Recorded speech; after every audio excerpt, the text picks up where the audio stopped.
안녕하세요. 제인과 함께하는 복수 채널을 듣고 계신 여러분께 인사드립니다. 제 이름은 순자이고 올해 68세입니다. 이 나이면 원래 손주를 돌보고 식물을 가꾸며 평온한 노년을 보내야 할 나이인데 저는 오히려 며느리와 힘겨운 대결을 시작하게 되었습니다. 제가 친딸처럼 아끼고 사랑했던 바로 그 며느리와 말이죠. 이야기는 어느 토요일 오후 뜨거운 햇살 아래에서 시작되었습니다. 저는 막 시장에서 돌아와 아직 삿갓도 벗지 못한 채였는데 집안에는 사람들이 북적이고 웃음소리가 가득했습니다. 마당에는 오토바이가 빼곡히 세워져 있고 테이블과 의자가 가득 차 있었으며 음식 냄새가 진동하고 부엌에서는 연기가 자욱하게 피어올랐습니다. 저는 다른 집에서 제 마당을 빌려 제사를 지내나 했는데 아니었습니다. 바로 우리 집이었습니다. 집안에 들어가니 며느리 민경이 몇몇 사람들에게 음식을 나르고 상을 차리라고 지시하고 있었습니다. 저는 놀라서 눈이 휘둥그레졌습니다. 10개의 상에 모두 비싼 음식들, 랍스터, 바닷게, 제비즙을 넣은 닭찜, 상어 지느러미 수프 등등. 저는 충격을 받았고 물었습니다. 민경아, 무슨 일이야? 민경이는 아무렇지 않게 웃으며 말했습니다. 네, 동생이 대학에 합격해서 가족들이 기뻐서 소소하게 파티를 하는 거예요, 엄마. 10개의 상이 소소한 거야? 국립대 합격이잖아요. 인기 많은 학과라서 대접해야죠. 저는 침착하려 애쓰며 물었습니다. 그런데 돈은 어디서 났니? 민경이는 당연하다는 듯 어깨를 으쓱이며 웃었습니다. 엄마가 내주셔야죠. 엄마가 집주인이잖아요. 그 말을 듣자마자 손발이 후들거렸습니다. 잘못 들은 줄 알고 다시 물었습니다. 뭐라고? 민경이는 또박또박 말했습니다. 엄마가 우리 대신 계산해 주세요. 동생에게 주는 첫 선물이라고 생각하세요. 그때 제 아들 지훈이는 현관에서 아이를 안고 전화하는 척만 하며 아무 말도 하지 않고 저를 쳐다보지도 않았습니다. 저는 민경이 앞에 다가가 목소리를 낮췄습니다. 민경아, 나는 아무것도 몰랐고 미리 묻지도 않았잖니. 내가 파티를 하면 내가 책임져야지. 엄마가 집안 어른인데 우리가 내야 해요? 이제 더는 참을 수 없었습니다. 저는 음식으로 가득한 상을 손가락으로 가리키며 말했습니다. 좋아, 한 번만 말한다. 나는 이 파티에 한 푼도 내지 않을 거다. 초대한 사람이 돈을 내라. 말이 끝나자 집안의 모든 사람이 할 말을 잃은 듯 조용해졌습니다. 숟가락과 젓가락이 쨍그랑거리며 떨어졌고 민경이 쪽 친척들이 저를 이상하게 쳐다봤습니다. 민경이 쪽의 한 아주머니가 혀를 차며 말했습니다. 세상에, 시어머니가 저래. 저는 그 아주머니를 똑바로 쳐다보며 천천히 말했습니다. 나는 당신네 가족에게 빚진 게 없어요. 내가 먹지도 초대받지도 않은 것에 돈을 내라고 강요할 권리는 누구에게도 없습니다. 집안 공기가 풀처럼 무거워졌습니다. 몇몇 손님들은 핑계를 대고 일찍 돌아갔습니다. 상에는 음식이 남았지만 사람들은 흩어졌습니다. 민경이는 얼굴이 새파래져 동생을 데리고 방으로 들어가며 투덜거렸습니다. 이럴 줄 알았으면 안 할 걸, 창피하게. 저는 의자에 앉아 시장 흙이 묻은 신발을 떨리는 손으로 벗으며 마음이 갈갈이 찢어지는 듯 했습니다. 수십 년을 자식 키우며 며느리가 이렇게 대들고 아들은 벙어리처럼 있는 날이 올 줄은 상상도 못했습니다. 그날 밤 집안은 쥐죽은 듯 조용했습니다. 아무도 한마디 하지 않았고 저는 나무 침대에 누워 시계 초침 소리를 들으며 베개가 젖도록 눈물을 흘렸습니다. 다음 날 아침 평소처럼 일찍 일어나 밥을 했습니다. 민경이는 부엌으로 내려와 제 얼굴은 쳐다보지도 않고 냉장고에서 요구르트를 꺼내 방으로 올라갔습니다. 인사 한마디도 없었습니다. 저는 조용히 끓고 있는 죽 앞에 앉아 있었습니다. 어쩌면 어젯밤 제가 한 말, 나는 한 푼도 내지 않는다, 는 말이 전쟁의 도화선이 되었는지도 모릅니다. 그래도 저는 후회하지 않습니다. 저는 가난하지만 바보가 아니고 늙었지만 비굴하지 않습니다. 굶고 고생은 참아도 무시당하는 건 못 참습니다. 그날 아침 집안 분위기는 돌덩이처럼 무거웠습니다. 민경이는 방에 들어가 문을 쾅 닫았고 지훈이는 부엌에서 테이블을 닦는 척하면서 계속 저를 곁눈질했습니다. 저는 아무 말도 하고 싶지 않았습니다. 설거지를 마치고 진한 차 한 잔을 마시며 앉아 있었습니다. 30분쯤 지나 민경이가 내려와 봉투를 들고 있었습니다. 쓰레기 버리듯 봉투를 탁 던지며 어색하게 말했습니다. 식당 계산서예요. 총 500만 원. 엄마가 빨리 처리해 주세요. 제가 계좌이체해야 하니까요. 저는 고개를 들지 않고 봉투를 들어 확인했습니다. 10상, 상마다 50만 원, 와인과 케이크, 수입 과일까지 별도였습니다. 저는 쓴웃음을 지으며 말했습니다. 집에서 한다고 해서 그런 줄 알았는데 식당에서 했구나? 집이 좁고 사람이 많아서요. 그래도 다시 생각해보면 비싼 것도 아니잖아요, 엄마? 저는 봉투를 내려놓으며 단호하게 말했습니다. 나는 안 낸다. 내가 잔치를 하고 싶으면 미리 생각했어야지. 나는 사인도 약속도 안 했으니 돈 안 낸다. 민경이는 화를 내며 말했습니다. 그럼 엄마가 다 저한테 떠넘기겠다는 거예요? 이 집에 살면서 아무 책임도 없어요? 이 집은 내 이름으로 반이 돼 있다.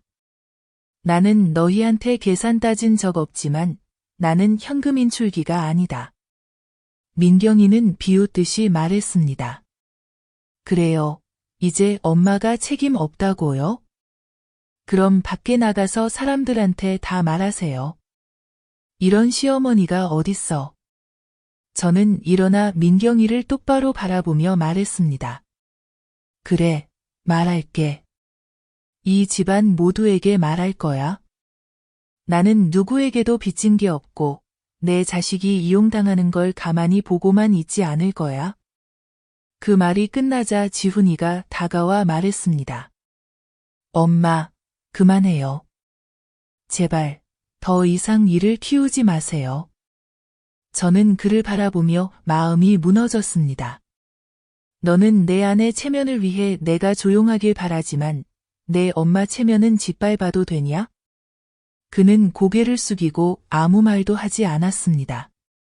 그날 오후 저는 시장에 가서 장을 봤습니다. 아는 사람들이 저를 보고 물었습니다. 순자 씨, 집에 무슨 잔치가 그렇게 즐거웠어요? 어제 정말 많은 사람들이 모였어요. 저는 그냥 웃었죠. 응, 우리 며느리의 파티야. 동생이 대학에 합격해서 축하하는 자리야. 나는 그저 설거지 도와주는 사람이야. 그들은 저를 멍하게 쳐다보다가 조용히 화제를 돌렸어요. 저는 알아요. 이 이야기가 거기서 끝나지 않을 거라는 거요. 밤에 저는 저금 통장을 확인하려고 장을 열었어요. 제 은행 계좌에는 아직 7천만 원이 남아 있었죠. 아플 때를 대비해 모아둔 돈이에요. 한 장 한 장 세어보는데 손이 떨렸어요. 나는 부자는 아니지만 부족하지도 않은데 이렇게 지갑처럼 취급받다니. 돈을 다시 넣고 서랍을 잠근 뒤 벽에 걸린 달력 앞에 멍하니 앉았어요. 문틈으로 바람이 들어와 서늘한데 제 마음은 누군가 불을 지핀 것처럼 따뜻했어요. 다음 날 아침 민경이가 선언했어요. 이제부터 엄마는 스스로 밥 챙겨 드세요. 저는 더 이상 안 해요. 엄마가 따로 살고 싶으면 그렇게 해드릴게요. 저는 아무 말 없이 조용히 정리만 했어요. 점심에는 자기들 부부만 따로 밥을 차려 먹고 저는 찬밥에 소금 참깨만 먹었어요. 시어머니가 따로 밥을 먹고 부부가 다른 상에서 밥을 먹는 모습, 내 집에서 이런 일이 일어나리라고는 상상도 못했어요. 저녁에 지훈이가 퇴근해서 제가 혼자 나무를 다듬고 있는 걸 보고 혀를 찼어요. 엄마, 왜 그렇게 힘들게 해? 작은 일 가지고 너무 크게 만들지 마. 저는 고개를 들고 말했어요. 작은 일이야? 5천만 원이 작은 일이야? 너 결혼하더니 누가 너 낳고 키웠는지 잊었냐? 지훈아, 그는 머뭇거리며 말했어요. 알아요. 근데 지금 난 곤란해요. 어느 쪽도 어떻게 해야 할지 모르겠어요. 저는 비웃으며 말했죠. 그럼 엄마가 도와줄게. 엄마는 더 이상 너희 사이에 안 낄 거야. 엄마는 혼자 살 거야. 저는 자리에서 일어나 방으로 들어갔어요. 마음이 한결 가벼웠어요. 이번에 분명하게 하지 않으면 평생 쌀독 취급을 받을 것 같았어요. 나는 은행이 아니에요. 나는 엄마고, 엄마는 자식이 초대받지도 않은 잔치에 돈을 억지로 내야 하는 사람이 아니에요. 다음 날, 민경이는 정말로 제 밥을 안 해줬어요. 냉장고를 잠그고, 액젓도 숨기고, 쌀자루도 위층으로 치워버렸어요. 아침에는 부엌 구석에 남아있던 말린 고구마 몇 개를 꺼내 삶아 먹었어요. 조용히 혼자 먹으니 마치 유령 같았어요. 지훈이는 일찍 출근하고 민경이는 방문을 닫고 음악을 크게 틀어 견제하듯 했어요. 하루 종일 그 얼굴을 보지 못했어요. 저는 빗자루로 집을 쓸고 빨래를 하고 손주 옷을 널었지만 마음은 재처럼 차가웠어요. 저녁에 그 부부가 내려와 밥을 먹었고 저는 제 몫만 따로 차려 같이 먹지 않았어요. 지훈이가 몇 숟갈 먹더니 고개를 들고 말했어요. 엄마, 할 말 있는데 화내지 마세요. 저는 아무 말 없이 쳐다봤어요. 그는 말을 이었어요. 민경이, 압박감이 있어요. 저번 파티도 나름 이유가 있었어요. 동생이 공부 잘해서 장학금도 받았잖아요. 저는 밥그릇을 3개 내려놓으며 눈이 벌게져서 말했어요. 나 한 번 말했지? 다시 말한다. 내 허락 없이 파티 비용 안 낸다. 압박감? 나는 이 집에서 가정부 취급받으면서 안 힘들 줄 알아. 그는 고개를 숙이고 더 이상 아무 말도 못했어요. 날이 갈수록 민경이는 새로운 수를 쓰기 시작했어요. 이웃들에게 제가 이기적이고 까다롭고 자식들을 못 살게 군다 고 몰래 말하고 다녔지요. 저도 알았어요. 장에 갔더니 어떤 사람이 대놓고 물었어요. 순자 씨, 왜 며느리 힘들게 해요? 동생 대학 합격 축하하는데 그건 좀 해줘야지. 저는 대답하지 않고 그저 웃었어요. 마음은 1000개의 칼에 찔린 것처럼 아팠어요. 그날 저녁, 저는 영양제를 사려고 저금한 돈을 꺼내러 방에 들어갔어요. 서랍을 열었더니 텅 비어 있었어요. 손발이 후들거렸어요. 3천만 원, 아주 잘 숨겨놨는데 안 보였어요. 서랍을 다 뒤지고 밑바닥까지 확인했지만 없었어요. 저는 밖으로 나가 떨리는 목소리로 말했어요. 지훈아. 내가 엄마 돈 가져갔니? 그는 놀라며 고개를 저었어요. 아니에요, 엄마. 전 몰라요. 저는 민경이에게 돌아섰어요. 그녀는 핸드폰만 보며 고개도 들지 않았어요. 아, 그 돈 제가 썼어요. 저번에 식당비가 모자라서 잠깐 빌렸어요. 빌렸다고 저는 더듬거리며 말했어요. 동생 공부하는데 엄마도 첫 시작에 복 좀 보탰다고 생각하세요. 나중에 말씀드리려 했는데 엄마가 물으시니 네, 제가 썼어요. 저는 얼어붙은 듯이 서 있었어요.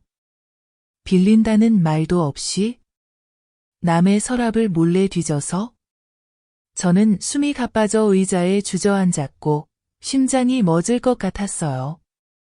한참 후에야 겨우 말할 수 있었어요. 너는 내 돈에 손댈 권리가 없어. 예의라는 게 하나도 없구나. 민경이는 벌떡 일어나 소리쳤어요. 엄마가 내가 이러고 싶어서 그런 줄 알아요? 엄마가 너무 일을 키우잖아요. 내가 도둑이라도 된 것처럼. 저는 씁쓸하게 웃었어요. 도둑 아니면 뭐야? 묻지도 않고 허락도 안 받고 몰래 내 서랍에서 가져간 게 지훈이가 끼어들었어요. 엄마, 제발요. 이미 벌어진 일이니까 그냥 한 번만 도와줬다고 생각해 주세요. 저는 돌아서서 그를 가리키며 말했어요. 도와달라고? 내가 언제 돈 아까워했니? 내가 누구한테 쌀독 취급당하는 건 절대 못 참아. 차라리 굶어 죽을지언정 더는 무시당하지 않을 거야. 그날 밤, 저는 잠을 이룰 수 없었어요. 낡은 나무 책상 앞에 앉아 빈 저금 통장을 들고 마음이 철사처럼 조여왔어요. 저항하지 않으면 더 많은 걸 잃게 될 걸 알았어요. 이른 아침, 저는 막내 동생, 시동생에게 전화해서 예전 집문서에 대해 물었어요. 제가 땅을 살 때 원본 등기권리증을 맡겼었거든요. 그가 말했어요. 순자 누나, 저번에 지훈이가 가져갔잖아요. 저는 그 자리에서 얼어붙었어요. 한 번도 서류에 사인한 적 없는데 어떻게 감히 가져갔을까? 손이 떨려 전화를 끊었어요. 분명 그들은 오래전부터 계획했어요. 파티부터 빌린 돈, 이제는 집문서까지 모든 게 저를 옥죄는 사슬 같았어요. 저는 서랍을 열고 낡은 천 가방을 꺼내 급히 짐을 쌌어요. 따뜻한 옷, 약, 향초 상자, 혼자 살 때 유일하게 챙겼던 것들. 나는 이 집을 패배자가 아니라 전쟁을 시작하는 사람처럼 떠났어요. 비가 부슬부슬 내렸어요. 저는 캐리어를 끌고 대문을 나서려는데 지훈이가 앞을 막으며 물었어요. 엄마, 어디 가세요?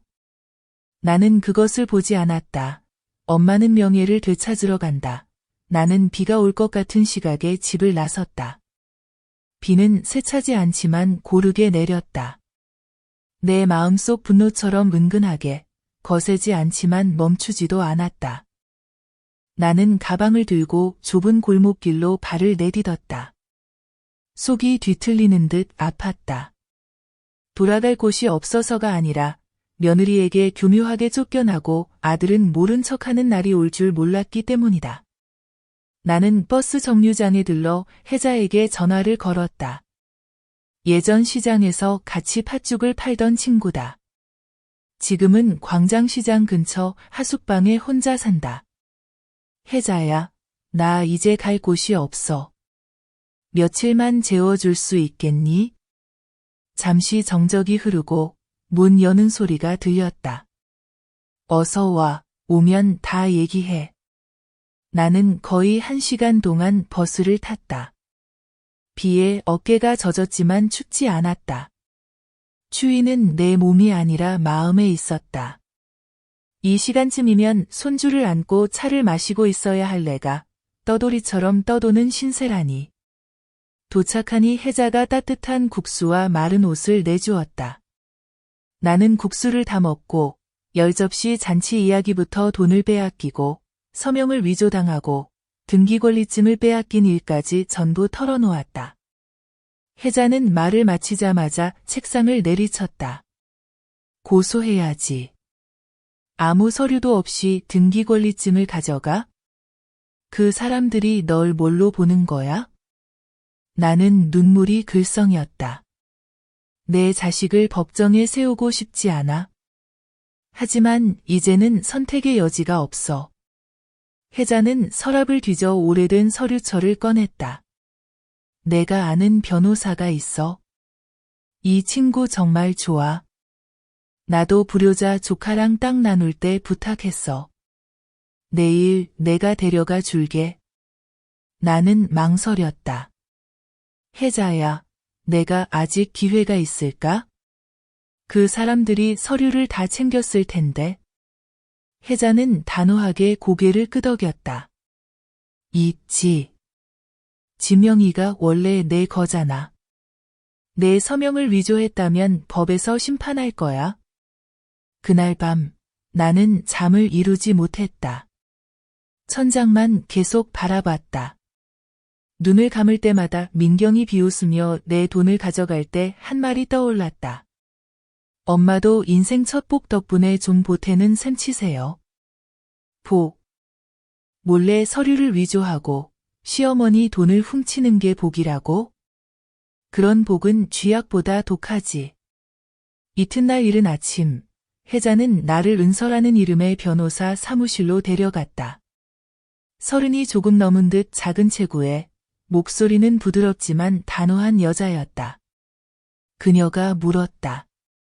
집과 땅 관련 서류 중 아직 갖고 계신 게 있나요?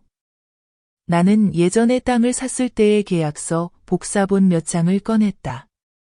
다행히 혜자가 원본을 지훈에게 넘기기 전에 복사해두라고 강하게 말해준 적이 있다.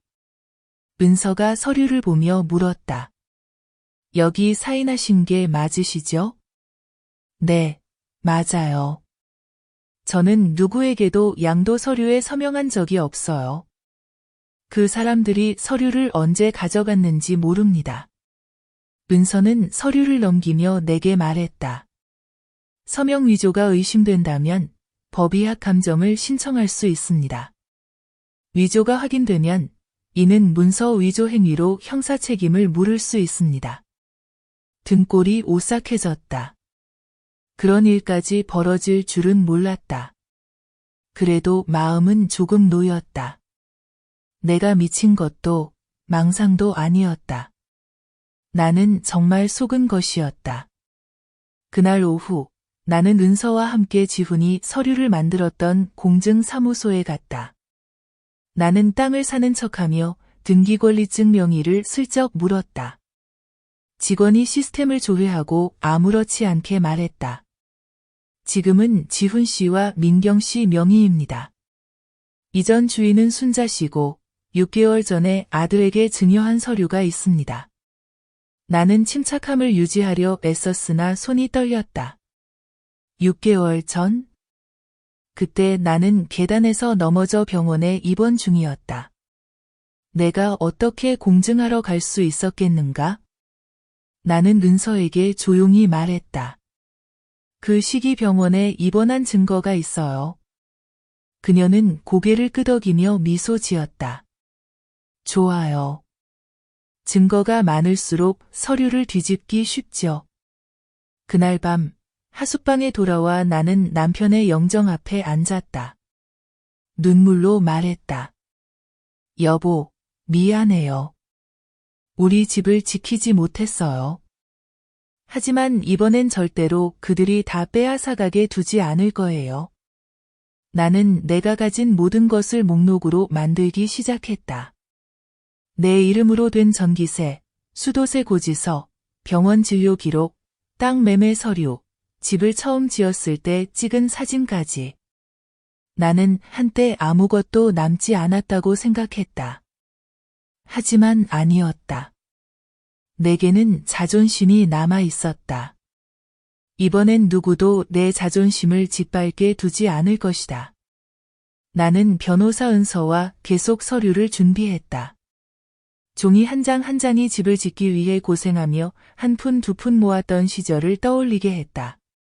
벽돌 하나, 기와 한 장까지 땀과 눈물로 쌓아 올린 집인데 이제는 단 한 번의 위조된 서명으로 쓰레기처럼 내 손에서 사라졌다. 혜자는 한순간도 내 곁을 떠나지 않았다. 그녀는 친구이자 내가 완전히 무너진 줄 알았을 때 다시 일으켜 세워준 사람이었다. 어떤 밤에는 곰팡이 핀 벽에 노란 불빛이 부서지는 하숙방에서 가만히 앉아 있으면 혜자가 내 어깨에 손을 얹고 말했다. 넌 혼자가 아니야, 순자야. 내가 있잖아. 누구도 내 이야기에 널 침묵시키게 할 권리는 없어. 내가 공식적으로 소송장을 제출한 날, 큰 비가 쏟아졌다. 나는 서류 뭉치를 들고 법원 정문으로 곧장 들어갔다. 마음은 떨리면서도 단단했다. 나는 단호한 필체로 소장에 서명했다. 순자, 68세, 옳은 것을 지키기 위해 일어서다. 법원은 접수하고 날짜를 정해주었다. 나는 아직도 다리가 떨린 채로 법원 문을 나섰다. 혜자가 웃으며 말했다. 봤지? 뭐가 무섭다고 그래? 이제부터 그 사람들이 떨기 시작할 거야. 그날 오후, 지훈에게서 전화가 왔다. 그의 목소리는 당황했다. 엄마, 정말 소송하신 거예요? 엄마는 더 이상 물러설 길이 없어서 그래. 엄마가 우리 소송하면 남들이 엄마를 어떻게 보겠는지 생각해봤어요. 나는 냉소적으로 웃었다. 엄마가 너를 소송하는 게 아니라 서류를 위조하고 허락 없이 엄마 서류를 가져간 행동을 소송하는 거야. 누가 한 일인지 알면 내가 어디에 설지 스스로 생각해. 그는 한참 침묵하다가 전화를 끊었다. 나는 그가 아직 민경에게 아무 말도 하지 못했다는 걸 알았다. 이틀 뒤 피고 측인 지훈과 민경에게 출석 통지서가 왔다. 민경이 집에서 소리를 지르며 물건을 부쉈다는 소문을 들었다. 내가 감히 온 가족을 법정에 세울 줄 몰랐던 것이다. 그녀는 나에게 전화를 걸어 이를 악물고 말했다. 엄마, 원하는 게 뭐예요? 우리 부부를 망치고 싶은 거예요? 나는 내 원래 것을 원할 뿐이야. 엄마 같은 노인을 누가 믿어줄 것 같아요? 엄마는 아무것도 없어. 누가 엄마 편을 들어줄 것 같아요? 나는 웃음을 터뜨리며 참지 못했다. 당신이 착각했어. 내가 나이가 들었다고 해서 권리를 잃은 건 아니야. 그리고 내가 가진 건 당신이 생각하는 것보다 훨씬 많아. 나는 양심도 있고, 친구도 있고, 명예도 있어. 그녀는 욕설을 퍼붓고 전화를 끊었다. 뚜뚜뚜 소리가 들리는데 마음이 한결 가벼워졌다. 이제 그 날카로운 목소리가 더 이상 나를 두렵게 하지 않는다. 나는 더 이상 조심스럽고 참고만 사는 시어머니가 아니다. 나는 내 모든 것을 빼앗기고 있지만 이제는 맞서 싸울 준비가 된 여자다. 그날 저녁 혜자가 닭고기 찹쌀밥 한 봉지를 사왔다. 둘이서 허름한 방 안, 가난하지만 이상하게도 따뜻한 분위기 속에서 밥을 먹었다. 너는 나중에 지훈이가 돌아와서 사과할 거라고 생각해? 혜자가 물었다. 나는 잠시 멍했다. 한 번도 생각해 본 적 없지만 한 가지는 알았다. 만약 그가 돌아온다면 그는 내 앞에서 시선을 피하지도 아내를 두둔하지도 남 탓을 하지도 않아야 한다. 일주일 후 나와 변호사 은서는 민경이 서류를 작성했던 공증인을 만나러 갔다. 나는 조용히 앉아 책상 너머 중년 남자의 표정을 하나하나 관찰했다. 저희는 순자시에서 지훈과 민경 명의로 소유권이 이전된 서류의 서명자가 누구인지 알고 싶습니다. 은서가 말했다. 네, 서류는 모두 완벽합니다. 그는 장부를 뒤적였다. 서명도 있고 신분증도 있습니다. 하지만 순자 씨는 그날 사무실에 온 적이 없다고 확인했습니다. 그는 당황하며 말했다. 제가 다시 서류를 확인해 보겠습니다. 은서는 냉정하게 말했다. 저희는 이미 필적 감정 신청을 했습니다. 계속 진짜라고 주장하신다면 조사를 받으셔야 할 겁니다. 그의 얼굴이 눈에 띄게 창백해졌다. 그는 서류 더미에서 한 장을 꺼내 내 앞에 놓았다. 이게 본인 서명 맞습니까? 나는 들여다보고 단호하게 말했다. 아니요. 이건 제 글씨가 아닙니다. 혜자가 고개를 끄덕이며 말했다. 지가 다들 자기들처럼 글 모르는 줄 아나 봐. 나는 일어나 은서에게 고개 숙여 인사했다. 도와줘서 평생 고마워할 거야. 은서는 미소만 지었다. 당연히 도와야죠. 누구도 나이가 많다는 이유로 당신의 자리를 빼앗을 권리는 없어요. 나는 주먹을 꽉 쥐었다. 아마 처음으로 나는 더 이상 두렵지 않았다. 내가 되찾으려는 것은 집만이 아니라 모든 것을 바쳐 지켜온 어머니의 가치였다. 다음 날 아침, 혜자가 예약한 필적 감정센터로 나를 데려갔다. 내가 언젠가 내 서명을 감정받아야 할 날이 올 줄은 꿈에도 몰랐다. 인생이란 참 아이러니하다. 전문가는 내 서명을 받아 글씨와 필체를 민경이 명의 이전 때 쓴 서류와 비교했다. 그들은 묵묵히 일했고 나는 떨리는 마음으로 사형 선고를 기다리는 사람처럼 앉아 있었다. 일주일 후 은서가 전화를 걸어왔다. 목소리는 엄숙했다. 순자 씨, 결과가 나왔어요. 명의 이전 서류의 서명은 위조입니다. 진짜 서명과 일치하지 않아요. 나는 몇 초간 멍했고 이내 눈물이 쏟아졌다. 기쁜 건지 아픈 건지 몰랐다. 며느리에게 이렇게까지 대놓고 속임을 당해 아팠고 그래도 정의가 살아있다는 사실에 기뻤다. 그날 오후 나와 혜자, 은서는 변호사 사무실에서 다시 만났다. 혜자는 화가 나 있었다. 지가 하늘도 속일 줄 아나? 집문서까지 위조하다니 못할 짓이 뭐가 남았겠어? 은서가 말했다. 우리는 공문서 위조로 고소장을 제출하고 등기말소 및 모든 분쟁 자산의 동결을 요청할 겁니다. 증거가 충분하면 형사처벌도 가능합니다. 나는 한치의 망설임도 없이 서명했다. 혜자는 통쾌하게 웃었다. 이제 곧 큰일 나겠네. 나는 웃지 않았다. 그저 내 아들이 소환장을 받을 때 무슨 생각을 할지 궁금했다. 3일 뒤 지역 신문에 기사가 실렸다. 시어머니와 며느리 간의 자산 명의 이전 서명 위조 사건 수사 중. 내가 피땀 흘려 지은 집 사진도 함께 실렸다. 신문을 읽으며 가슴이 조여왔다. 이런 이유로 내 이름이 신문에 오르는 게 싫었다. 하지만 이제 침묵은 죽음이다. 내가 참을수록 저들은 더 뻔뻔해진다. 그날 오후 이웃이 전화를 했다.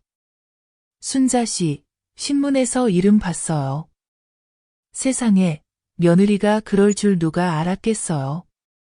너무 심했네. 나는 쓴웃음을 지었다. 나도 몰랐지. 혜자가 끼어들었다. 이제 뭘 더 놀랄 게 있나? 서명까지 위조했는데 아들이 그걸 두둔하면 답 없는 거지. 나는 아무 말도 하지 않았다. 지훈에게 더 이상 예전처럼 화나지 않았다. 그저 마음이 아팠다. 내 아들이 너무 약하고 너무 의존적이라 아내에게 끌려다니다가 결국 친엄마까지 등진 게 안타까웠다. 그날 밤 지훈이 나에게 전화를 걸었다. 몇 주 만에 처음이었다. 엄마, 엄마. 목소리가 갈라져 있었다. 나는 대답하지 않고 계속 말하게 뒀다.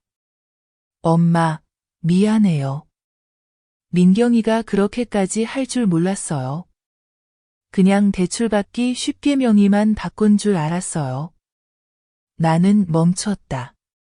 대출 받으려고 엄마 서명까지 위조해? 내가 잘못했어요. 몰래 그런 줄 몰랐어요. 엄마, 제발. 나는 한숨을 쉬며 차갑게 말했다. 엄마는 고소 취하하지 않아. 이 잘못은 용서하지 않아. 하지만 엄마가 널 죽이진 않아. 죄는 죄 지은 사람이 져야지. 그는 조용해졌다. 나는 그가 우는 소리를 들었다. 마치 억울하게 혼나던 어린 시절, 베개에 얼굴을 묻고 흐느끼던 내 아들처럼. 나는 전화를 끊었다. 처음으로 소리 지르지 않고 울지도 않고도 내 아들이 두려움을 느끼게 할 수 있었다. 다음 날 아침, 민경이 예고도 없이 방으로 들이닥쳤다. 잘했네, 엄마. 신문에도 났다. 이겼다고 생각해? 나는 눈도 깜박이지 않고 그녀를 바라봤다. 난 이긴 것도, 진 것도 아니야. 그저 내 것을 되찾는 것뿐이야. 엄마가 이 집안을 망쳤어. 남편도, 자식도 엄마 때문에 돌아섰어. 자랑스럽냐? 나는 참지 못하고 일어나 그녀를 손가락질했다. 내가 우리 엄마를 남편 잃게 했고, 나를 자식 잃게 했어. 서류 위조하고, 돈을 훔치고, 남을 속이고, 또 남 탓까지 하고.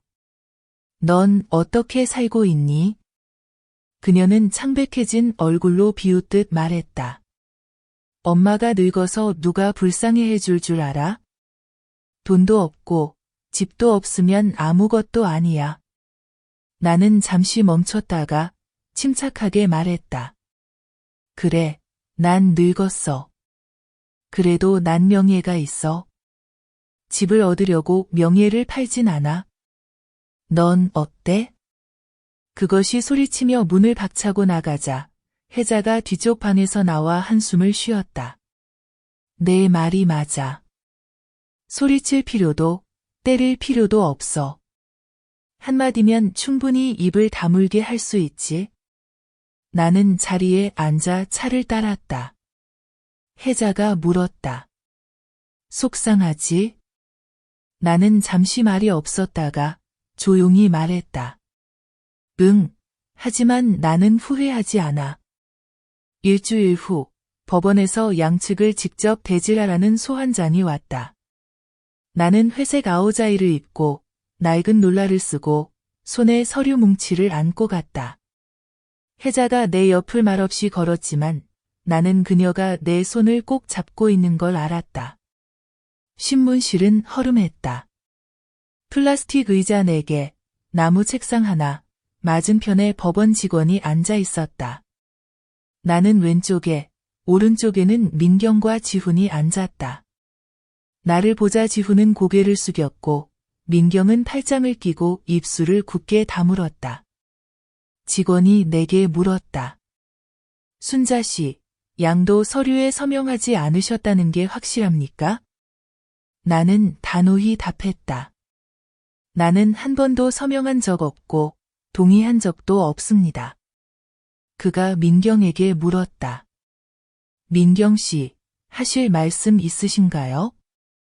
민경이 비웃듯 웃으며 말했다. 저는 시어머니가 잊으신 것 같아요. 그때 병원에 계셨고 제가 여쭤봤을 때 고개를 끄덕이셨어요. 이제 와서 저보고 영상을 찍어오라고 해야 믿으시겠어요? 나는 그녀의 눈을 똑바로 바라보며 말했다. 영상이 필요하다면 찍어오지. 그때 나는 병원에 입원해 있었고 다리에 깁스를 하고 있었어. 밥그릇도 제대로 못 들었는데 어떻게 서명을 해? 지훈이 말을 끊었다. 엄마, 그만해요. 나는 그를 향해 칼날 같은 목소리로 말했다. 너 조용히 해. 너는 증인이야. 아니면 공범이야? 공기는 숨막힐 듯 고요했다. 직원이 기록을 마치고 말했다. 필요하다면 법원에서 추가 감정을 진행하겠습니다. 서류와 현재 확인 결과 위조 서명 행위가 충분히 입증됩니다. 민경이 소리쳤다. 당신들 뭐가 원하는데? 그 집은 지금 내가 살고 있고 내 아이도 있는데 나를 내쫓으려는 거야? 나는 냉정하게 말했다. 그 집은 내가 지은 집이야. 나는 집을 되찾을 권리가 있어. 내가 살고 싶으면 며느리 자격으로 살아. 주인으로서가 아니라. 민경이 책상을 내리치며 일어나 소리쳤다. 나는 남의 집에 얹혀 사는 식으로는 못 살아. 당신이 내 위에 군림하게 두지 않을 거야. 나는 그녀를 타락한 딸을 보듯 바라보며 말했다. 그럼 내 집에서 나가. 지훈이 아내의 팔을 붙잡으며 떨리는 목소리로 말했다. 민경아, 진정해. 집에 가서 얘기하자. 그러나 그녀는 그의 손을 뿌리치고 내 얼굴을 가리키며 말했다. 기억해, 늙은이. 나는 절대 지지 않아. 당신이 가진 건 늙음뿐이지만 나는 젊음이 있어. 나는 입술을 꼭 다물고 손을 꽉 쥐었다. 남을 밟고 선 젊음은 결국 텅 빈 그림자일 뿐이야. 대질은 혼란 속에 끝났다. 나는 법원을 나서며 심장이 두근거렸지만 고개는 높이 들었다. 혜자가 밖에서 나를 기다리며 아무 말 없이 내 팔을 끼고 마치 엄마가 어린아이를 이끌듯 길을 건넜다. 그날 오후 지훈이 과일 봉투를 들고 하숙방에 찾아왔다. 문 밖에서 한참을 서 있다가 조심스럽게 3번 두드렸다.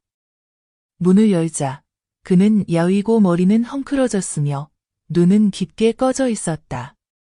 그는 말없이 방에 들어와 바닥에 무릎을 꿇었다.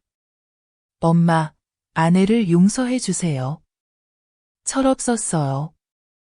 일부러 그런 게 아니에요. 나는 내 아들이 내 앞에 무릎 꿇은 모습을 보며 가슴이 죄어오는 듯 아팠다. 일어나라. 엄마는 누구도 무릎 꿇길 바라지 않아. 엄마는 진실만 원한다. 집을 되찾고 싶어. 너도 동의하지? 그러니 더 이상 소송은 하지 말자. 엄마가 등기부등본 사본을 줄 테니 바로 돌려주렴. 약속해. 나는 씁쓸하게 웃었다. 이제야 엄마가 소중한 줄 알겠니? 엄마가 널 법정에 세우고 싶어서 그런 게 아니야. 하지만 배신당했을 때 침묵할 수는 없었어. 그는 고개를 숙이며 흐느꼈다. 내가 잘못했어요. 엄마, 저를 버리지 마세요. 나는 한숨을 쉬며 조용히 말했다. 엄마는 널 버리지 않아. 다만 남을 무시하는 여자 때문에 내가 엄마를 밟는 건 용납할 수 없어. 그는 잠시 침묵하다가 말했다. 민경이 임신했어요, 엄마. 나는 놀라 심장이 쿵쾅거렸다. 뭐라고? 3달 됐어요. 엄마가 화낼까 봐 숨겼어요. 나는 의자에 앉아 손이 떨렸다. 아무 말도 할 수 없었다. 그 순간 내 머릿속에는 오직 한 가지 생각뿐이었다. 만약 아이가 전쟁터 같은 집에서 태어난다면 그 아이가 무슨 죄가 있을까? 지훈이 과일 봉투를 책상 위에 놓으며 떨리는 목소리로 말했다. 엄마, 다시 생각해 주세요. 아이를 위해서요. 그는 조용히 떠났고 나는 그 자리에 앉아 비닐봉지에 담긴 풋망고를 바라보며 마음이 그 어느 때보다 복잡했다.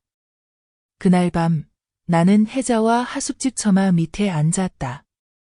그녀가 물었다. 정말로 아이가 생기면 어떻게 할 거야? 나는 조용히 있다가 말했다. 나는 집을 되찾을 거야. 하지만 엄마와 아이는 내쫓지 않을 거야. 나는 그 아이가 사기꾼의 성을 달고 할머니 얼굴도 모르는 채 자라길 원하지 않아. 혜자가 고개를 끄덕였다. 그래, 너는 강해졌구나. 이긴다고 강한 게 아니라 멈출 줄 알기에 강한 거야. 나는 하늘을 올려다보았다. 초승달은 실처럼 가늘었다. 나는 눈을 감았다. 아마도 내 싸움은 이제 막 시작일 뿐이지만 처음으로 내가 진짜 주인임을 느꼈다. 다음 날 아침 법원에서 문자가 왔다. 1심 재판은 이번 달 25일에 진행됩니다. 양측 모두 정시에 출석 바랍니다. 나는 문자를 읽으며 마음이 요동쳤다. 그날은 옳고 그름이 가려지는 날. 그리고 나는 다시 한번 내 아들을 엄마이자 원고로서 바라봐야 하는 날이 될 것이다. 혜자가 내가 멍하니 앉아 있는 걸 보고 옆에 의자를 끌어와 앉았다. 두려워하지 마. 너는 진실이 있고 증거가 있어. 걔네들은 악어의 눈물뿐이야. 나는 고개를 끄덕였지만 마음은 여전히 돌처럼 무거웠다. 이 싸움에서 이긴다 해도 진짜로 행복한 사람은 아무도 없을 것이다. 그날 오후 지훈이 다시 왔다. 이번에는 작은 가방을 내밀었다.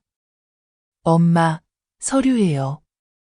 이제 엄마 이름으로 명예 이전 신청서도 작성했어요. 내가 이미 서명했고 엄마는 공증사무소에 가서 마무리만 하면 돼요. 나는 가방을 열었다. 확실히 집문서와 등본, 명의 이전 신청서가 모두 들어 있었다. 나는 고개를 들어 물었다. 민경이는 알아? 그는 고개를 저었다. 말 못했어요. 알면 분명 미쳤다고 욕할 거예요. 그래도 다 감당할게요. 나는 그의 눈을 깊이 바라보다가 조용히 물었다. 왜 이제야 했니? 그는 고개를 숙였다. 엄마, 나 무서워요. 아내를 잃을까 봐, 집을 잃을까 봐, 여러 가지가 다 무서워요. 요즘 엄마가 허름한 방에서 사는 걸 보고 친구들이 엄마를 챙겨주는데 나는 엄마를 울게만 했어요. 엄마, 나 정말 부끄러워요. 나는 눈물이 그렁그렁했지만 끝내 눈물을 흘리지는 않았다. 나는 천천히 말했다. 넌 엄마를 잃지 않아. 내가 잘못을 알고 있는 한 엄마는 아직도 널 내 아들로 여길 거야. 나는 몇 달 만에 처음으로 그의 손을 꼭 잡았다. 다음 날 나는 지훈과 함께 공증 사무실에 갔다. 이번에 서명하는 사람은 바로 나였다. 손글씨가 떨렸지만 단호했다. 공증 직원이 나를 보고 웃으며 말했다. 순자 씨, 이번에는 진짜로 서명하시네요? 나는 미소를 지으며 말했다. 응, 이번엔 진짜야. 이전이 완료되고 집은 다시 내 이름으로 돌아왔다. 나는 기쁘지도 누구에게 알리지도 않았다. 나는 그냥 방으로 돌아와 작은 선풍기 앞에 앉아 인생에서 가장 긴 한숨을 내쉬었다. 그날 저녁 민경이 전화를 걸어왔다. 목소리가 떨렸지만 분노로 가득했다. 엄마, 대단하시네요. 우리 남편 꼬셔서 다시 서명하게 만들고 이제 집은 엄마 손에 들어갔네요. 엄마, 이게 이긴 거라고 생각해요? 나는 천천히 말했다. 엄마는 아무도 꼬시지 않았어. 우리 아들이 스스로 결정한 거야. 그리고 내가 엄마가 이겼다고 느낀다면 내가 잘못했다는 걸 스스로 안다는 거지. 엄마, 이래서 만족해요? 우리 이제 집도 없는데 엄마 알아요? 내가 살고 싶으면 엄마는 여전히 살게 해줄 거야. 하지만 집주인으로서가 아니라 며느리로서. 그녀는 비웃으며 말했다. 난 그렇게 치욕스럽게는 못 살아. 이혼할 거야. 내 아이 데리고 떠날 거야. 엄마는 절대 손주 못 볼 거야. 나는 몇 초 동안 침묵했다. 그리고 말했다. 그건 내 권리야. 하지만 엄마는 내 핏줄을 절대 외면하지 않아. 아이는 죄가 없어. 그녀는 인사도 사과도 없이 전화를 끊었다. 그날 밤 나는 은서 변호사에게 전화를 걸었다. 나는 말했다. 형사고소를 취하하고 싶어요. 집은 다시 제 이름으로 돌아왔으니 더 이상 며느리를 감옥에 보내고 싶지 않아요. 저는 그저 공평함을 찾고 싶었지 누구를 망치고 싶진 않았어요. 은서는 놀라며 물었다. 정말이세요? 이 사건은 충분히 기소할 수 있는데요. 정말이에요. 나는 복수하는 사람이 아니에요. 나는 엄마예요. 그들에게 교훈을 주고 싶었을 뿐이에요. 은서는 잠시 침묵하다가 말했다. 이렇게 강한 여성은 처음 봐요. 나는 그저 웃었다. 강한 게 아니라 어디서 멈춰야 할지 아는 거죠. 며칠 후 법원에서 통지가 왔다. 서류는 양측 합의로 종결. 기소된 사람도 잃은 것도 아무도 없었다. 신뢰를 제외하고는 나는 옛집으로 돌아왔다. 여전히 그 지붕, 대문 앞에 야자수, 마루 옆에 나무 의자. 이제는 아이들의 소리도, 민경의 꾸짖음도, 지훈의 엄마 부르는 소리도 없었다. 나는 혼자 살았다. 낮에는 나무에 물을 주고 밤에는 밥 한 그릇을 지었다. 슬프지도 외롭지도 않았다. 어느 날 저녁 문 두드리는 소리가 났다. 문을 열자 지훈이 5살쯤 되어 보이는 여자아이를 데리고 서 있었다. 나는 심장이 뛰었다. 엄마, 이 아이는 소윤이에요. 내 딸이에요. 나는 떨리는 손으로 앉았다. 소윤이는 조심스럽게 나를 바라보다가 작게 말했다. 할머니. 나는 울음을 터뜨렸다. 몇 달 만에 처음으로 억울함이 아닌 제대로 할머니라 불려서 우는 것이었다. 나는 바닥에 주저앉아 소윤이를 꼭 안았다. 작고 마른 아이였지만 눈은 반짝이고 맑았다. 나는 말도 못하고 그 아이의 머리카락에 얼굴을 묻었다. 할머니, 아빠가 할머니가 국 끓이는 거 맛있다고 했어요. 그녀가 속삭였다. 나는 울음을 삼키며 고개를 끄덕였다. 그래, 내일 할머니가 국 끓여줄게. 지훈은 옆에 앉아 눈이 빨갛게 충혈되어 있었다. 그는 작은 가방을 바닥에 놓고 조용히 말했다. 우리 이혼했어요, 엄마. 민경이는 아이를 외가에 맡기고 몇 달 만에 사라졌어요. 내가 소윤이를 키우기로 했어요. 나도 직장 그만두고 고향에서 작은 정비소를 열었어요. 하루하루 살만해요. 나는 말없이 아들을 바라보았다. 그는 예전보다 더 야위었고 피부도 거칠어졌지만 잃었다고 생각했던 눈빛에 다시 빛이 돌아왔다. 엄마, 나랑 소윤이 여기서 살아도 돼요? 나는 내 옷자락을 만지작거리는 손녀를 바라보았다. 그녀는 활짝 웃으며 올려다봤다.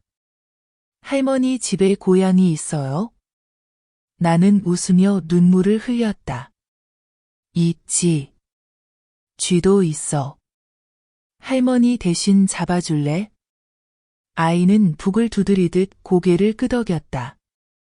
나는 일어나 수년간 아껴온 새 이불을 꺼내 거실에 깔고 옛 침대를 다시 놓았다.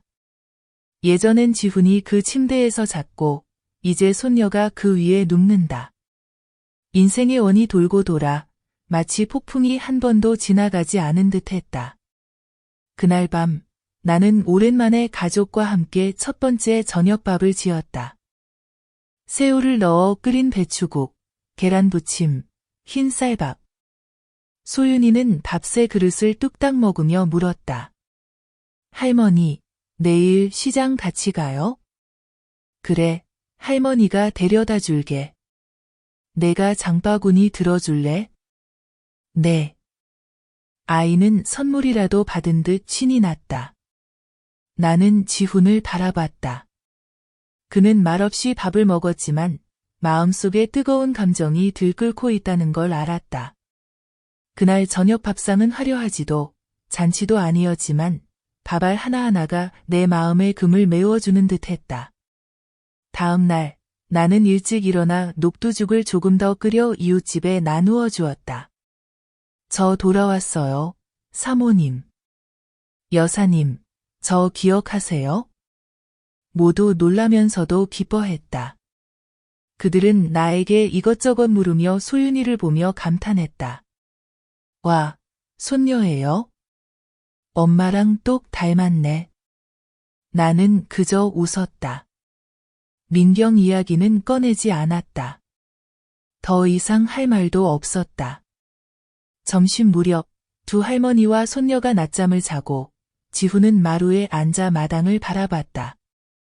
나는 곁에 앉아 물었다. 후회하니? 많이 후회해요, 엄마. 내가 바보였고 나약했어요. 이제야 알았어요. 엄마, 한 번만 다시 기회를 주세요. 나는 1년 만에 처음으로 그의 손을 잡았다. 엄마는 널 미워한 게 아니야. 엄마는 내가 잘못된 편에 선 게 미웠던 거야. 이제 돌아와 줘서 고마워. 엄마는 더 바랄 게 없어. 지훈은 고개를 숙이고 아이처럼 울었다. 나는 그의 머리를 쓰다듬으며 5살 때 무릎이 까져 울던 지훈을 달래던 때가 떠올랐다. 저녁이 되어 소윤이는 나와 함께 나무에 물을 주고 잡초를 뽑았다. 아이는 마당을 뛰어다니며 크게 외쳤다. 할머니. 새 둥지 봤어요. 할머니. 여기 구아바 열렸어요. 웃음소리가 몇 달 동안이나 차갑기만 했던 집마당에 울려 퍼졌다. 그날 저녁 밥상을 차리면서 나는 조용히 말했다. 지훈아, 내일은 읍에 가서 지명에 다시 엄마 이름으로 바꾸는 서류 좀 해와라. 엄마가 꼭 갖고 싶어서가 아니라 내가 기억하라고. 이 집은 엄마로부터 시작된 거야. 나중에 내가 내 아이한테 넘겨줄 때도 당당하게 몰래가 아니라. 지훈은 고개를 끄덕였다. 알겠어요, 엄마. 걱정 마세요. 나는 그를 바라봤다. 그리고 소윤이가 인형을 가지고 놀고 있었다. 나는 알았다. 새로운 장이 시작된다는 것을.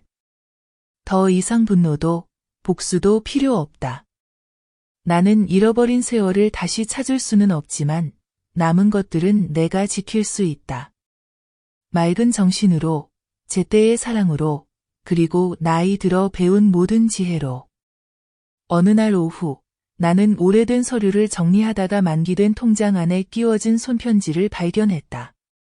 글씨는 삐뚤빼뚤했지만 나는 바로 알았다. 지훈이 쓴 편지였다.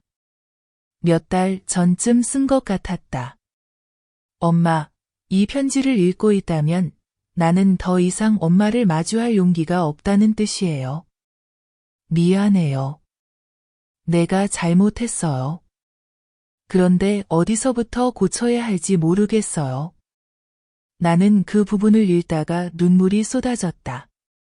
나는 편지를 가슴에 안고 산산조각난 심장을 다시 붙인 듯 떨렸다. 지훈은 내가 편지를 발견한 걸 모른다. 그리고 나는 말하지 않았다. 나는 단지 내 아들이 한때 두려워했고 돌아서고 싶어 했으나 방법을 몰랐다는 걸 알 뿐이다. 그리고 지금 그는 여기 서 있고 딸을 데리고 한때 외면했던 집으로 돌아왔다. 다음 날 아침 나는 지훈을 절에 데리고 갔다. 나는 그에게 말했다. 엄마가 내게 부처님을 믿으라고 강요하는 게 아니야. 다만 내가 무릎을 꿇는 건 빌기 위해서가 아니라 겸손을 배우기 위해서라는 걸 알았으면 해. 그는 고개를 끄덕이고 나와 함께 조용히 절에 들어갔다. 우리는 향을 피우고 삼배를 울렸다. 나는 그가 불상 앞에서 두 손을 모으고 서 있는 모습을 보며 마음이 돌덩이를 내려놓은 듯 가벼워졌다. 집으로 돌아오는 길에 지훈이 물었다. 엄마, 아직도 소송 생각하세요? 나는 고개를 저었다. 아니, 엄마는 이미 용서했다. 오래 전부터. 민경이도, 그리고 나 자신도. 정말로, 엄마는 이제 화 안 나요? 나는 웃었다. 화나지. 하지만 화는 기억하려고 내는 거지, 평생 안고 가려고 내는 게 아니야. 지훈이 내 손을 꼭 잡았다. 30이 넘은 아들의 손이 아직도 내 손보다 컸지만 이번엔 조심스럽고 부드럽게 잡았다. 엄마가 아플까 봐 걱정하는 듯이. 그 후로 집에는 다시 웃음이 돌아왔다. 나는 소윤이와 소꿉놀이도 하고 화분에 물도 주고 요리도 했다. 소윤이는 나를 할머니라고 귀엽게 불렀고 나는 따뜻한 마음으로 대답했다. 어느 날 소윤이가 내가 남편과 찍은 오래된 사진을 들고 물었다. 이거 할아버지야? 그래, 할아버지는 오래전에 돌아가셔서 내가 못 만났지. 만났으면 뭐라고 할 거야? 나는 미소 지으며 머리를 쓰다듬었다. 고마워요, 할아버지. 이 집을 세운 분이니까. 내 아빠처럼, 내가 지금처럼. 나는 문득 느꼈다. 모든 것이 다시 돌기 시작한다고. 과거가 돌아오는 게 아니라 미래가 시작되는 거라고. 금이 갔던 곳이 용서로 꿰매지면서 어느 날 오후 혜자가 놀러 왔다. 집안을 둘러보며 활짝 웃었다. 이제 집이 훨씬 밝아졌네. 너도 밝아졌고. 나는 차를 따르며 말했다. 이제는 원한을 안 가져. 자식, 손주 곁에 있으면 그걸로 충분해. 혜자는 소윤이가 인형을 가지고 노는 걸 바라보다가 나를 봤다. 넌 내가 못한 걸 해냈구나.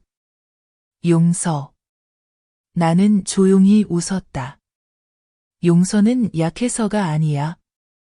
남은 인생을 아픔으로 살고 싶지 않아서야. 나는 소윤이를 불렀다. 이리 와, 할머니가 옛날 이야기 해줄게. 소윤이는 달려와 내 무릎에 올라탔다.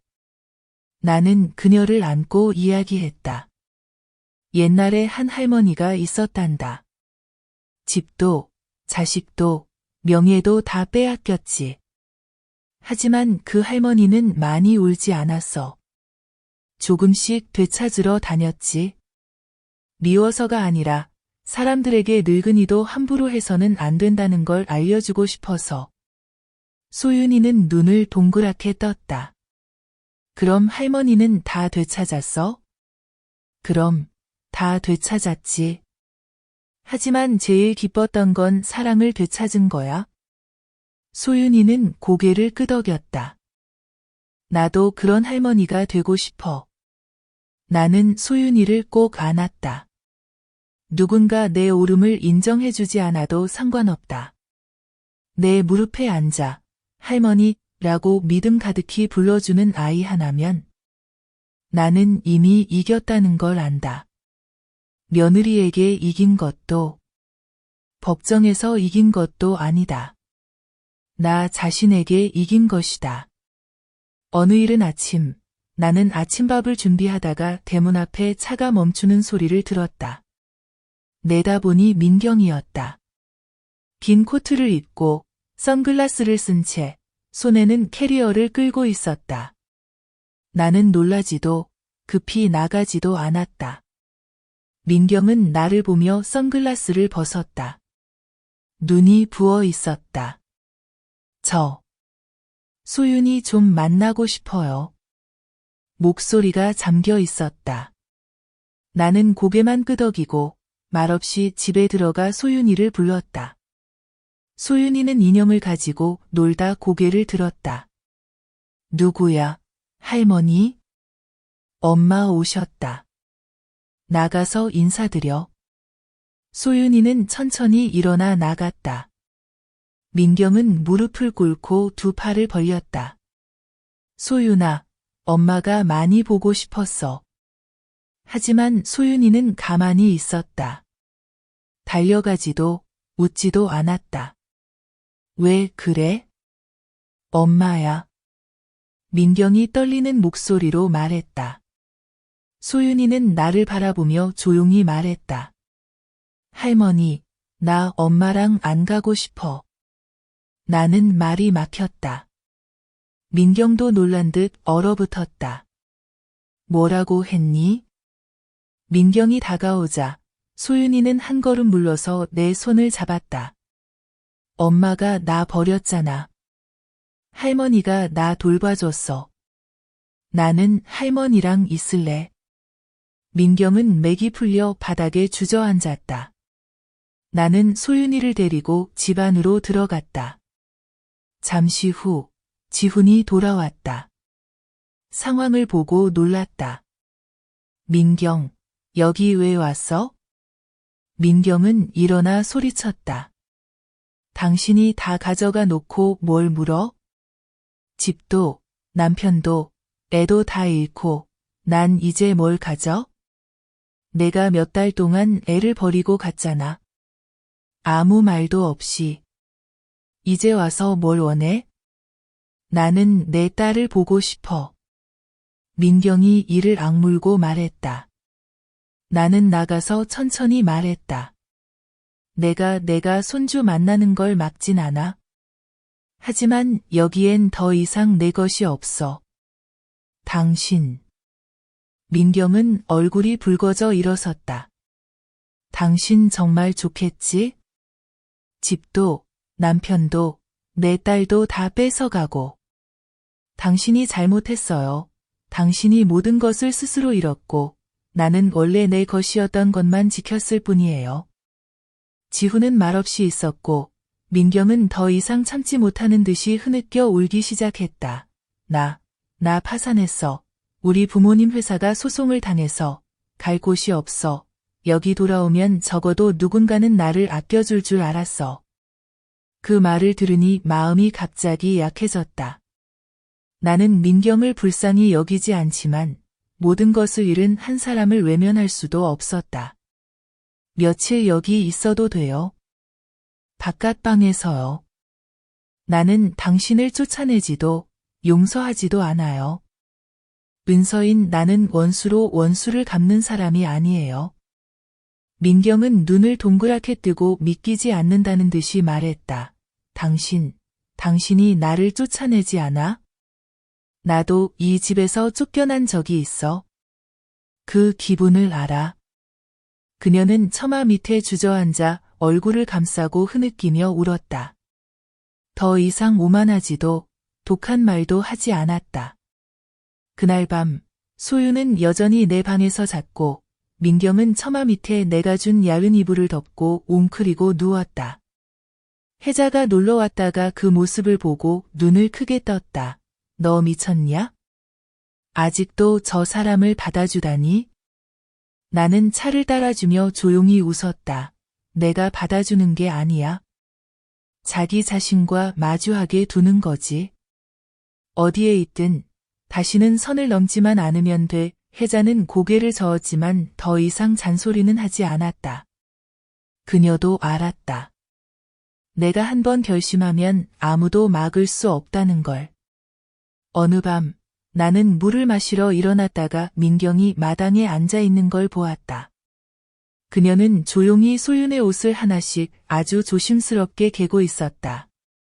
나는 아무 말도 하지 않고 그냥 바라봤다. 그녀가 돌아봤고 나를 보더니 멈칫하다가 고개를 숙였다. 순자씨, 죄송해요. 나는 대답하지 않고 다가가 그녀의 어깨에 손을 얹었다. 사과는 당신이 바르게 살 때에만 의미가 있어요. 그녀는 고개를 끄덕이며 눈물을 흘렸다. 다음 날 아침, 민경은 아무 말 없이 떠났다. 은서인 나는 이번에는 도망이 아니라 내려놓음임을 알았다. 나는 그녀의 뒷모습이 길끝에 사라질 때까지 바라봤다. 혜자가 옆에 서서 물었다. 너는 저 사람이 변할 거라고 믿어? 나는 대답했다. 변하든 변하지 않든 상관없어. 은서인 나는 소윤이 자라서 알았으면 해. 용서는 강한 사람만이 할 수 있는 거라고. 민경이 집을 떠난 지 한 달이 흘렀다. 그녀는 연락도, 전화도 다시 돌아오지도 않았다. 집은 훨씬 조용해졌고 이제는 아이의 웃음소리와 내가 매일 아침 지훈을 시장에 부르는 소리만 남았다. 소유는 이제 집 근처 유치원에 익숙해졌다. 매일 하원하면 아이가 내게 달려와 외친다. 할머니. 오늘 선생님이 저를 칭찬했어요.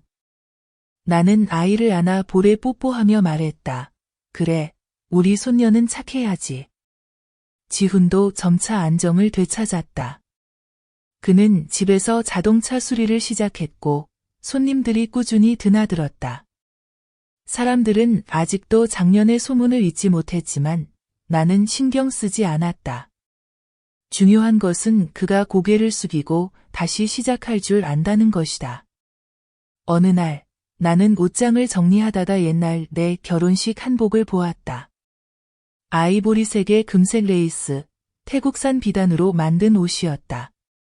나는 한 올 한 올 만지며 마음이 가라앉았다. 이 옷을 며느리에게 물려주려 했지만 이제 언제 그런 날이 올지 알 수 없었다. 그날 밤 나는 지훈을 처마로 불렀다. 모자, 가 찻잔을 사이에 두고 앉았다. 바람이 살랑이고 노란 불빛이 벽에 그림자를 길게 그렸다. 지훈아, 너 다시 결혼할 생각 있니? 그는 쓸쓸하게 웃었다. 엄마가 민경을 내보내더니 이제 또 결혼하냐고 물어? 엄마가 내보낸 게 아니야. 스스로 간 거지. 그냥 묻는 거야. 나중에 좋은 사람 있으면 다시 사랑할 수 있겠니? 그는 오랫동안 침묵하다가 말했다. 나는 자신이 없어, 엄마. 또 누군가를 힘들게 할까 봐 나는 그의 어깨에 손을 얹었다. 엄마는 내가 결혼해서 며느리가 생기길 바라는 게 아니야. 내가 바르고 행복하게 살길 바랄 뿐이야. 손녀는 엄마가 돌볼 수 있어. 그는 내 손을 꼭 잡았고 눈이 붉어졌다. 약속할게. 바르게 살고 엄마가 더는 아프지 않게 할게. 다음 날 아침 소윤이 공원에 데려가 달라고 했다. 나는 꽃무늬 한복을 입고 머리를 단정히 틀어올린 뒤 아이와 함께 마을 어귀까지 걸었다. 아이는 그네를 타고 나는 벤치에 앉아 방금 시장에서 산 허브를 들고 있었다. 내 또래쯤 되어 보이는 여자가 옆에 앉아 물었다. 손녀예요? 나는 고개를 끄덕이며 웃었다. 네, 첫 손녀예요. 엄마를 꼭 닮았네요. 나는 잠시 멈칫하다가 말했다. 나중에 저를 더 닮았으면 좋겠어요. 그녀는 조용히 웃으며 더 묻지 않았다. 나 역시 마음이 더는 아프지 않았다. 집에 돌아와서 가족의 옛 사진을 꺼냈다.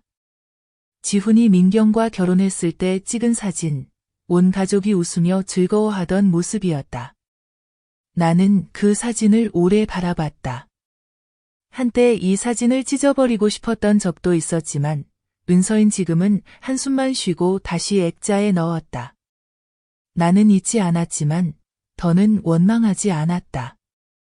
어느 비 오는 오후 소윤이 창밖을 바라보다가 물었다. 할머니, 엄마가 다시 올까?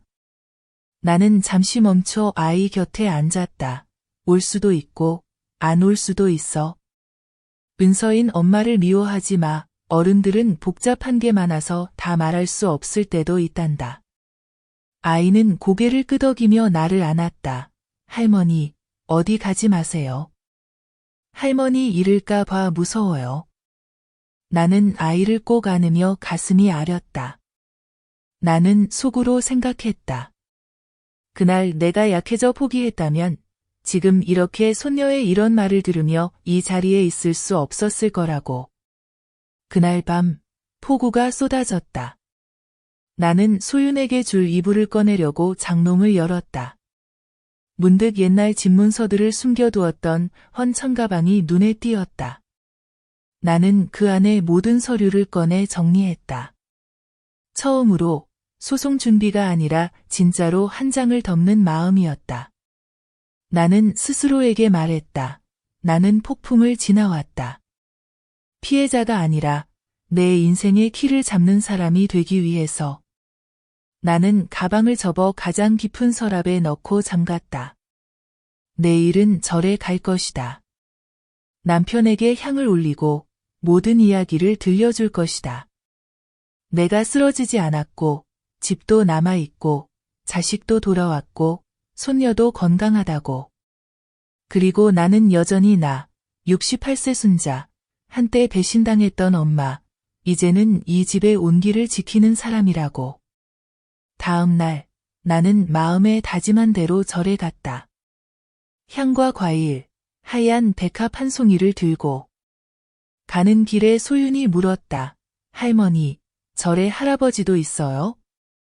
저는 고개를 끄덕이며 눈시울이 뜨거워졌다. 응, 우리 할아버지 뵈러 가자. 할아버지 안녕하세요. 소윤이는 길 내내 제잘거렸고 나는 조용히 마음속에 많은 생각을 안고 있었다. 수년 동안 나는 항상 평탄하지 않은 결혼 생활을 해왔다. 하지만 그 남자, 준호 씨는 한 번도 나를 이웃집에 내려가 울게 하거나 모욕한 적은 없었다. 지금 와서 생각해보면 그가 일찍 세상을 떠난 것이 오히려 고통에서 벗어난 셈이었다. 나는 향을 피우고 부처님 상 앞에 3번 절을 올린 뒤 영가위패 앞으로 돌아섰다. 남편의 이름이 새겨진 작은 비석을 바라보며 마음이 산산이 부서지는 것 같았다. 나는 조용히 말했다. 여보, 나 해냈어. 집도 되찾았고, 아이도 지켰고, 손주도 지켰어.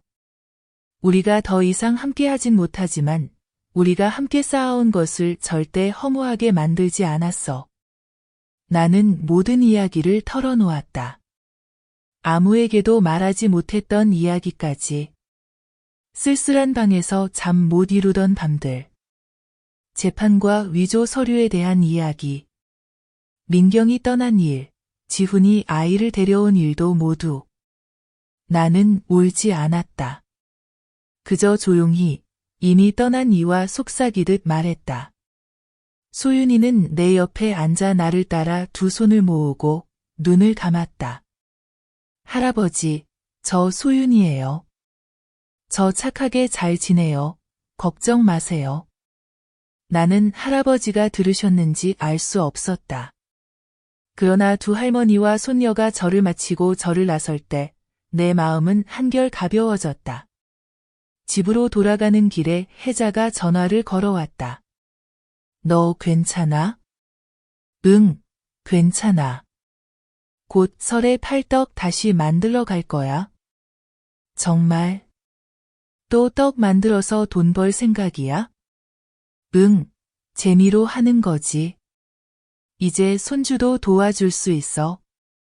혜자는 크게 웃었다. 그럼 내 집이 다시 북적북적해지겠네, 예전처럼.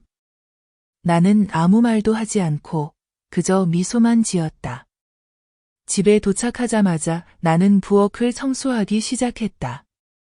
구석구석을 닦고 오랜만에 먼지가 쌓인 냄비와 프라이팬을 하나하나 씻었다. 소윤이는 찰흙놀이를 하며 제잘거렸다. 할머니, 저 떡 만들고 있어요. 나는 아이를 바라보다가 웃음을 터뜨렸다. 그럼 내일 진짜 떡 살까? 네. 설떡이요, 할머니. 나는 고개를 끄덕였다. 가슴 속 깊은 곳에서 이상한 감정이 솟구쳤다. 마치 다시 태어난 것 같기도 하고 새로운 길을 앞에 두고 있는 것 같기도 했다. 그날 밤 나는 오랜만에 손편지를 썼다. 민경에게. 내가 이 편지를 언제 읽을지 모르겠지만 그동안 한 번도 제대로 말하지 못했던 걸 전하고 싶다. 나는 한때 너를 정말 아꼈다. 진심으로. 내가 이 집을 이어받을 거라 생각했다. 물론 내가 잘못한 것도 있다. 이제는 더 이상 화내지 않는다. 하지만 내가 알아줬으면 한다. 사람은 잘못해서 벌을 받는 게 아니라 고치려 하지 않을 때 벌을 받는 거라는 걸. 소윤이는 잘 지내고 있고 항상 엄마를 그리워한다. 나는 아이가 너를 그리워하는 걸 막지 않는다.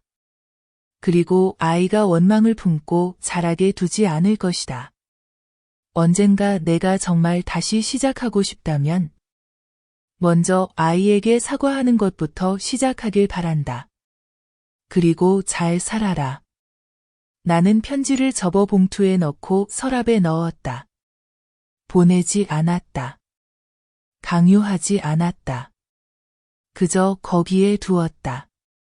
한때 내 며느리였던 사람에게 마지막 기회를 남겨두는 마음으로. 다음 날 나는 지훈과 소윤이를 데리고 시장에 갔다. 찹쌀, 콩, 돼지고기, 바나나 잎을 샀다. 온 가족이 함께 떡을 쌌다. 소윤이는 할아버지 몫으로 따로 하나 싸겠다고 했다. 나는 막지 않았다. 아이에게 직접 싸고 직접 이름을 붙이게 했다. 이 떡은 사랑의 떡이에요. 아이가 소리쳤다. 나는 지훈을 바라보았다. 지훈은 웃었다. 몇 달 만에 처음 보는 무거움 없는 미소였다. 떡은 밤새 삶았다. 다음 날 아침 나는 떡을 꺼내 보았다. 향긋했다.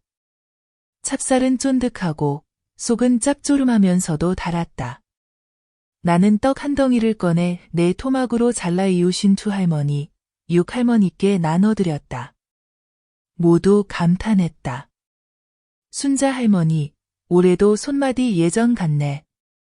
나는 조용히 웃었다. 손주가 도와줘서 그래요. 그리고 이제는 마음이 복잡하지 않으니까요.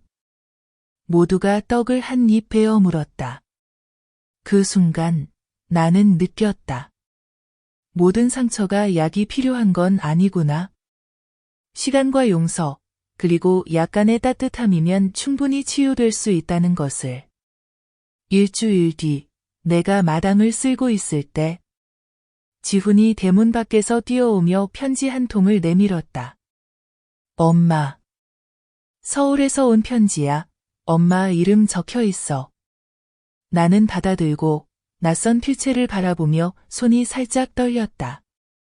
편지를 열었다. 안에는 손글씨로 쓴 편지가 있었다. 민경이었다. 어머니께. 저는 마포구의 작은 방에서 이 편지를 씁니다. 손에 남은 건 몇 벌의 옷과 자잘한 온라인 판매일 뿐입니다. 하지만 어머니께 꼭 알리고 싶었습니다. 저는 이제 제대로 살려고 노력하고 있습니다.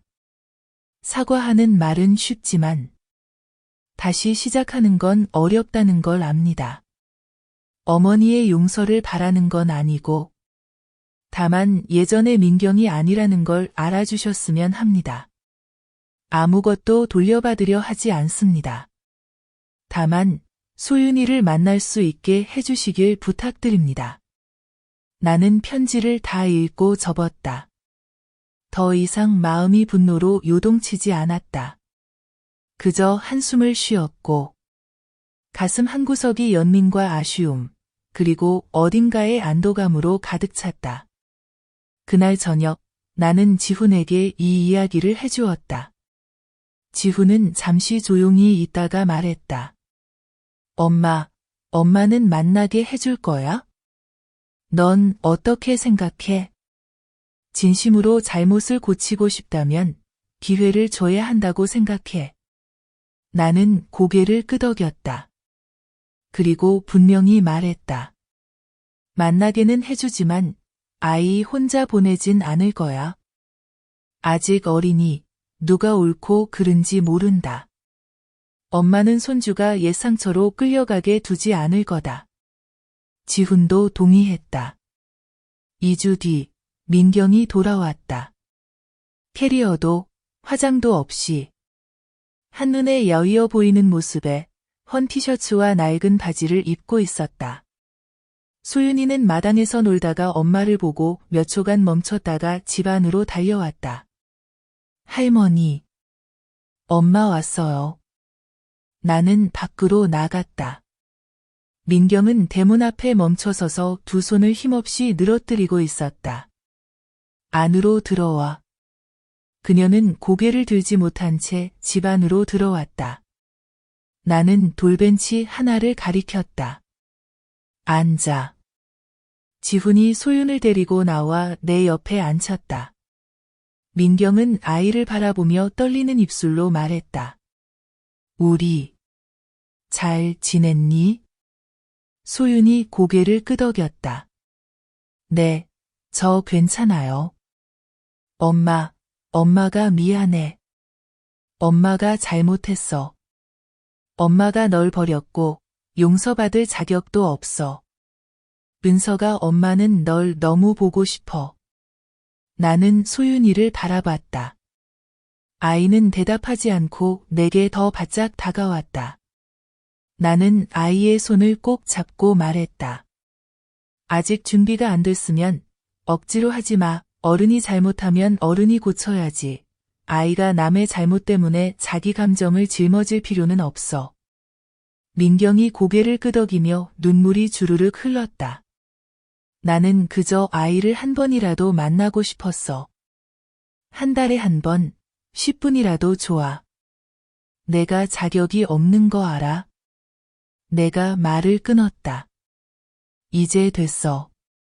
나도 동의해.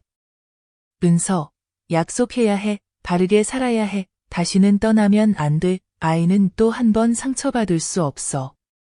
네, 약속할게요. 민경은 잠시 더 앉아있다가 집으로 돌아갔다. 소윤이 그 뒷모습을 눈물 글썽이며 바라봤다. 내가 물었다. 왜 그래? 엄마가 많이 슬퍼 보여, 할머니. 그래, 은서야. 엄마가 잘못했으니 스스로 일어서는 법을 배워야 해. 우리가 사랑하더라도 분명해야 해. 맹목적으로 사랑하면 안 돼. 아이는 고개를 끄덕였다. 그리고 나를 꼭 안았다. 저는 할머니만 있으면 돼요. 나는 미소를 지었다.